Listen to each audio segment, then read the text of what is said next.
You're listening to NYC Radio Live. A friend of mine just passed along a video.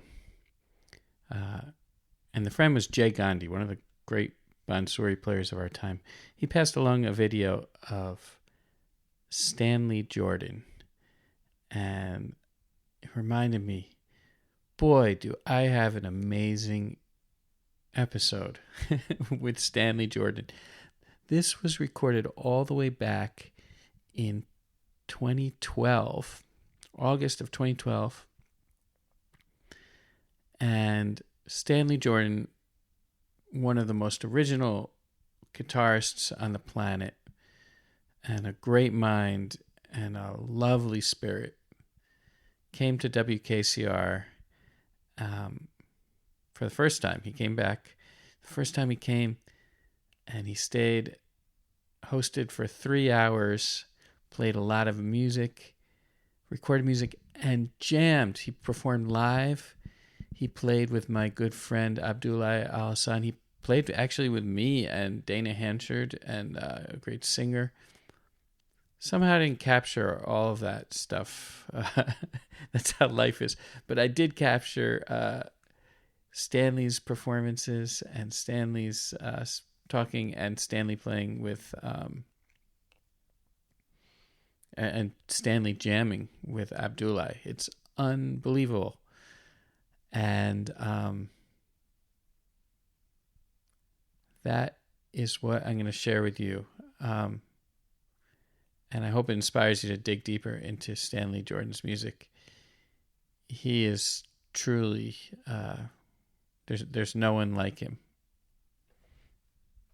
So here is our time machine back to 2012 with the legend of music, Stanley Jordan.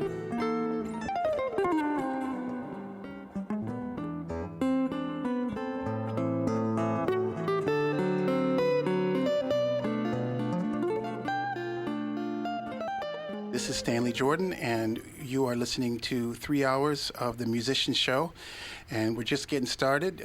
The host tonight is David Ellenbogen, and we want to talk a little bit about how we met. Yeah, go ahead. Well, I saw you in the Zinc Bar. Right. And we had just finished an event at the World Science Festival here in New York. And I want to talk a little bit about that because it was a very special project, very close to my heart because I've been very much involved in music therapy. And I was asked to participate in this event. It's hosted by Brian Greene. He does a lot of different things. He's the physicist who wrote that book, The Elegant Universe.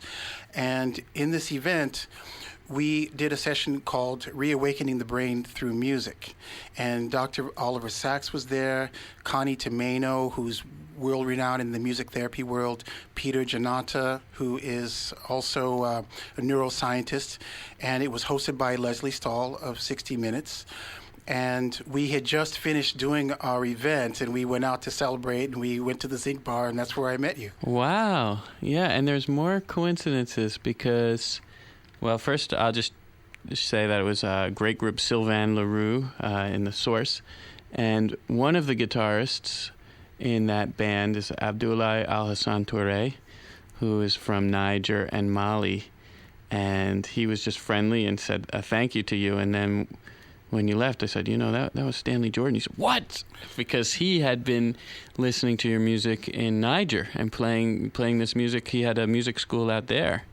So many incredible circles. In fact, I wanted to ask you about this because Abdoulaye and I just played in Washington Square Park, and I heard that it's legend that when you started out that you would just be playing and drawing big crowds, just doing your incredible two-handed tapping in Washington Square Park. Is that? That's one of the places. I played all over New York. I played in Central Park. I played on Wall Street. I played on 48th Street by the music stores. And I played in Washington Square Park. And it's funny because I saw the movie August Rush, and he plays in Washington Square Park. And there's so much about that character that I think is maybe I was a study for that character. It's uncanny, wow. The connections. But anyway, I have to say that Washington Square Park was probably my favorite of all the places where I used to play back in the day in the street, because we always used to get wonderful crowds, And I mean, I was doing this for a living, and, I always knew going in we weren't going to make no money in Washington Square Park. But it was always just a wonderful scene. And you'd go in solo, or you were just... Yeah, I had a little battery-powered amp, and I would just set up the amp. And there were a couple of guys I played with sometimes. There was an electric bassoon player who played the bass lines, and a acoustic guitarist who also sang. So sometimes we did a trio, and other times I just played, my solo stuff out there. And then, from what I understand from the legend, I used to work for a gentleman named George Ween, and he tells me that one day you were brought into his office on, I guess it was 73rd Street on the west side, and someone said, you got to play for this guy, and you played for him, and he booked you on the JVC Jazz Festival that night, something to that effect. Yeah, is that correct? That's right. I had just started working with my manager at the time, Christine Martin, and she knew George, and she brought me into his office. She said, you got to hear this guy. And so I played one song, and he said, okay, I'll put you on the show for 10 minutes. And then after that, he said, okay, 15 minutes. So I was booked to open the show for Wynton Marsalis and Maynard Ferguson at Avery Fisher Hall. And it was my first big show in New York. And 2 days before that, I was actually playing on the street. I think he was actually Washington Square Park. And so I took a day off in between. But that's pretty much how quickly things happened, because, the next day after I played, there were articles in the New York papers, New York Post said, last-minute guitarist steals show. Wow. And I think, in fact, it was not too long after that I did my first interview at WKCR. And I just remember, because I had been playing in New York for many years, and, New York had always been a good home to me for my music. But it was always more of an underground scene. Like, I did the street thing. I played in a few cafes here and there, but I realized that at the level that I was at, it was actually better for me to play on the street, because in the clubs and in the cafes, there's the whole marketing system. Like, what kind of artist are you? What's your demographic? What kind of music do you play? And I used to struggle with all those definitions, and I just wanted to get up and play whatever songs. I would go from John Coltrane to J.S. Bach to Jimi Hendrix, and just sort of play whatever I liked. And I found that when I played on the street, none of those labels mattered. The system wasn't in effect. It was just people, and I'd see somebody coming up the street, and I'd try to figure out, okay, what song might they like? And that was a good time for me artistically, because I started to see my music in a different way, because I realized at that time that my music is universal and that I shouldn't try to classify it. So you're putting smiles on a lot of people's faces, I imagine. Yeah, and on my face too. I mean, it was just a really great time.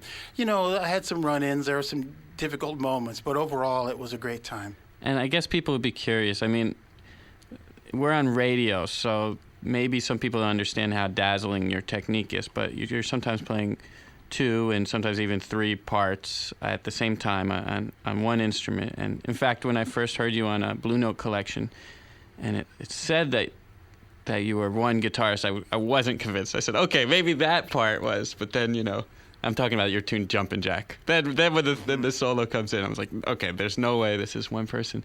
But people will be curious, what on a good day would you be making a few $100 out in the streets, something like that? Or well, in the beginning, I could always buy myself a meal and get my train fare home back to Princeton. But it was when I had my first album. I did an independent album in '82 called Touch Sensitive. And when I had my records with me, that's when I started to make more money. Oh, because you'd sell them for $10 a pop or something? I'd sell them for $7 each, and the manufacturing cost was $2. And at that point, I could actually make a living as a street musician. And these are literally records, LPs. Yep, vinyl records. I think I have maybe 20 copies left. All right, well. I saved them for a special special sale or something. Beautiful. But yeah, Touch Sensitive was a kind of a milestone for me because, there's something, I don't know if it's quite the same for artists today, but I would imagine it is. There's, you play this music for years and years, but there's something about having it in a finished form as the product that you can hold in your hands. I made my first album. There's nothing like making that transition to actually fixing the music into a form for history. Right. Beautiful. You're listening to WKCR 89.9 FM New York.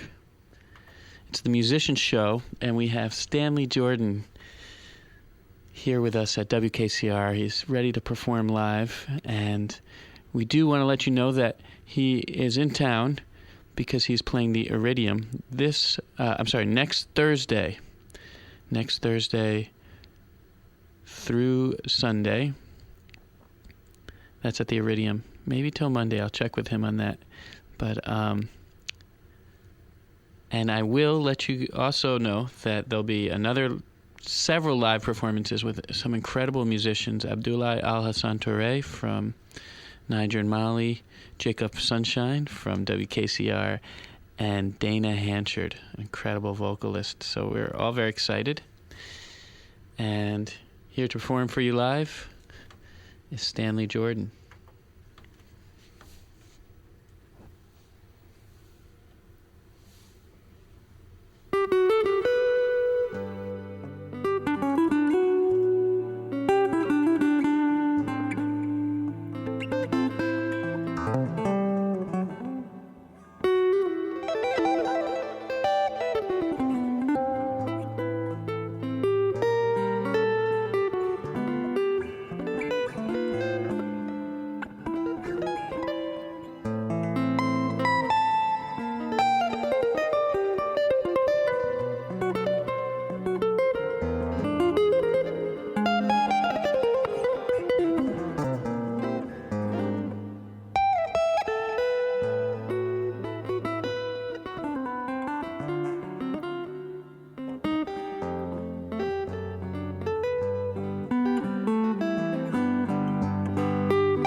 That was a live performance by Stanley Jordan here at WKCR 89.9 FM New York.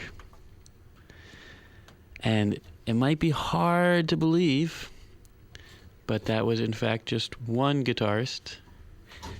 And we're going to have a lot more live performance, but at this point we're going to check out this album from, well, it was chosen by our guest. Thanks for running back to the studio. Welcome back, Stanley. Beautiful playing. Wow. Oh, thank you. That was just a wonderful song. I just love playing it. You know, that song was awarded the greatest song of the 20th century by the National Endowment for the Arts, and I mean, it lives up to it, I think. The song that we're going to play now is from an upcoming release. I believe it comes out next week by the Hot Club of Detroit. And the song that we're going to hear is, boy, I'm having a little trouble reading this. Can you see the? Oh, yeah. We'll have to turn up Yeah, the it's light. very small. Yeah, it's Belleville. We got mood lighting here at WKCR. Well, we're in the mood. That's the main Yes, thing. and this is a track called Belleville from the Hot Club Detroit. And so Django must have been an influence of yours as well? Django was definitely an influence of mine. And when I lived in the Bay Area, I was taught by Bay Area guitarist Elroy Jones. And Elroy had traveled a lot around the world as a merchant seaman and had the chance of playing with gypsies along the way. So even though he was based in the jazz style, he had picked up a kind of a Spanish gypsy influence. And of course, you know, guitar, I mean, anyway, you know, our instrument already has this Spanish influence. So through Django, through the gypsy influence, I think I've been influenced there too. Right. And so after this recording, we're going to, as you say, travel the world. We're going to hear a collaboration with Abdoulaye Alhassane Touré. And he's a great performer, as we were saying before, from Niger and Mali. His home is in Gao. And one reason I think it's so important that this music get broadcast here is that right now, because of the political situation in Mali, these songs can't be played in his hometown. That music is banned by the forces that be. Now, myself, I'm sure that you can't ban music in Africa for very long. So that's a hopeful thing. And there's no force more powerful than music. So in the long run, the music's going to have to win. You're listening to WKCR 89.9 FM New York. The show is The Musician Show. My name is David Ellenbogen, but our very special guest is none other than Stanley Jordan. Stanley Jordan, a wizard of guitar, often called the genius, and then appropriately called the genius. He's going to be playing next Thursday at the Iridium. Is it Thursday through Sunday or Thursday through Monday? Thursday through Monday. First few shows will be with the trio, and then he'll be doing a solo show at the end. On Monday. Monday is the solo show. So they'll all be a treat. And speaking of treats, it's so wonderful when no one knows what will happen. And this is one of those moments that we're all sharing together, because these two musicians only met really an hour ago. And although they're from very different parts of the world, maybe they're really not. So we're very excited to listen to this collaboration of two outstanding musicians, Abdoulaye Alhassane Touré and Stanley Jordan. Here they are.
All right, that was a live performance in our studio. Abdoulaye Alhassane Touré and Stanley Jordan.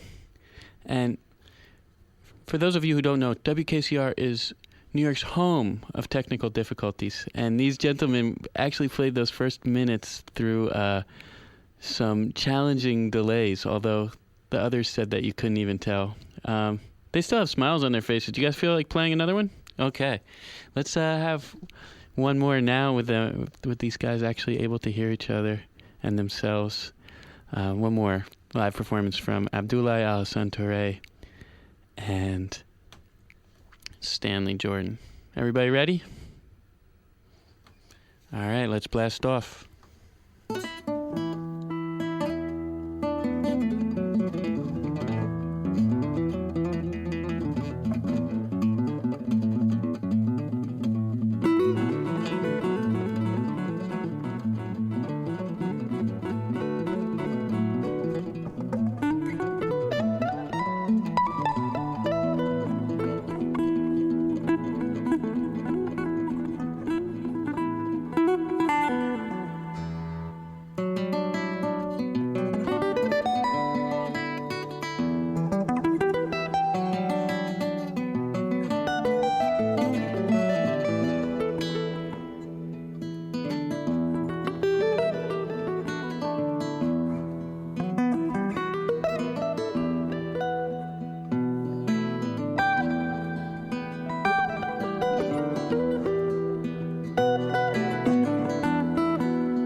Thank you so much, gentlemen. That was Abdoulaye Alhassane Touré on acoustic guitar, vocals, and compositions from Gao. And Stanley Jordan, world-famous guitarist. And we're going to welcome them into the studio. You want to get a seat ready for those guys? Come on in, guys. Make yourself comfortable.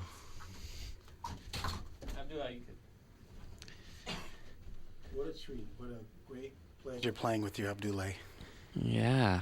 Thank you. I'm very honored to play with you because it's like a dream for me. I'm very honored to play with you. You was a genius to us in Africa. It was great honor, and I'm very happy to. Well, thank you. I was just listening to what you were doing and finding where I could possibly fit, and what I found was that you were bringing up things that were deep in me that were already there, I think, and you were helping to bring them out. So thank you. That's right. I feel the same way. I feel like I bring to you back your music. These music belong to all the black, all the Africans in the world, no matter where they are, and then all the peoples of the world. Music is belong to all of us, no matter where we are, where we come from, which color we are. We all ultimately come from Africa. That's right. Mm-hmm. That's right. Mm-hmm. So thank you so much. All right. So that is somehow where my archive of our session, 3-hour session with Stanley Jordan, almost ends. I mean, it ends there, but then I found these little pieces that I think I'm going to share with you. One, he's describing a song called For Milton. I'm going to just play that. You can find the track on your own, however you listen to music. But it's one of the best descriptions about how to listen to atonal music and why anybody would. And then, we get into a little more of a conversation after that. I'll just kind of segue right into it. And, here's Stanley Jordan talking about a piece he wrote and his take on atonal music. Atonal style. And so that means that there's no tonal center to reference the other tones. And I think that there was a movement that was going on in the consciousness of people at the time, because we see the same movement in other arts. Like, for example, you have Picasso's Cubism, where you see an image not from any one perspective. Sort of all different perspectives are all valid. And in fact, by exploring all possible perspectives, you get a better sense of what that object really is. And so with the atonal music, what you have to do is stop listening for that tonal reference and just sort of let the music wash over you. So what we did here is, again, Russell Malone, he is really, really good at the atonal style. And he, in fact, had told me that he had just finished doing a lot of playing with Ornette Coleman. So he was already kind of in that vibe when we recorded this. Beautiful. All right, I'm excited to hear. One from Milton? One for Milton. One for Milton from the new album, Friends, Stanley Jordan. Host, musician, and guide for today was Stanley Jordan. Thank you so much. Oh, I appreciate it, David, and thanks to all of our guests who sat in with me and everyone who helped out to make the show happen. Yeah, I think Abdoulaye Alhassane, Jacob Sunshine, and myself and Dana Hanchard will not forget this day. You know, this is really special for us. And, I think that your generosity of spirit is really comes through in your music, and it comes through in spending some time with you, and I'm most thankful for that. Well, thank you, and it's really been my pleasure to be here today, and I'm glad to be here in the New York area, getting ready for my set at Iridium, And just want to remind people that that will be next week, Thursday through Sunday, with a trio. And I should mention that we have Kenwood Denard on drums and Nat Reeves on bass. And then I'll be playing on Monday, doing a solo show. Beautiful. And, as you, so much of, while you're talking about all these techniques you developed and areas you've studied, I just kept coming back into my mind your father's kind of take about that all problems start with a solution, and it's amazing how you've progressed through all these different iterations and such a path of discovery, and keep in touch with us. We're looking forward to hearing some more discoveries. I will. Well, John McLaughlin once told me, music is infinite. And he was right. And I've taken that to heart. And to me, I would say that music is integral because you've got the mind and the body and the spirit and the emotions all integrated in music, which is part of the reason why music can heal, because it brings all of those things together. Music is the only stimulus we know of that can simultaneously stimulate every area of the brain. And this is part of what we were talking about when you and I met after the World Science Festival. We were talking about reawakening the brain through music. So I think that all of the stuff that we've been doing so far with, music as an art form and a means of expression is really just the preamble, because there's going to be more, because when people really get that music is also a powerful modality for healing, then I think it's going to transform the way that we approach things in general. If anybody who is interested in finding out more about music therapy, you can look at a few of the articles. I posted a few articles that I wrote up on my website at stanleyjordan.com. But more importantly, the number one best book is called Music and Soul Making. It's by Barbara Crow, and she is the director of the music therapy program at Arizona State, where I've been studying music therapy. And what she says in this book, she first goes through everything that people are doing pretty much with music therapy in a very neat summary. And then she looks to the future, and she says that music, even beyond healing, music can be a sort of an applied philosophy, and it can help us to understand the world. And when I read those words, it really rang true for me, because as I said, I understand everything in musical terms already. So this validated the direction of my life so far, And at some point, what I'd like to do is take that idea and develop that to the next level and publish more on the sort of integral approach to music. I've been very inspired by Ken Wilber, the philosopher, and I took his integral practice workshop, and a lot of the things from Ken inspired me as well. So looking forward, this is really just the beginning, but I think that music is going to be the paradigm that's going to make sense of our whole world. All right. Well, we hope to serve in helping you broadcast those ideas, and we thank the listeners, because, as you pointed out earlier, it only becomes music when someone is listening, and it becomes even more special when they're deeply listening. So thanks to all of you out there, and it's time for sports. So stay tuned.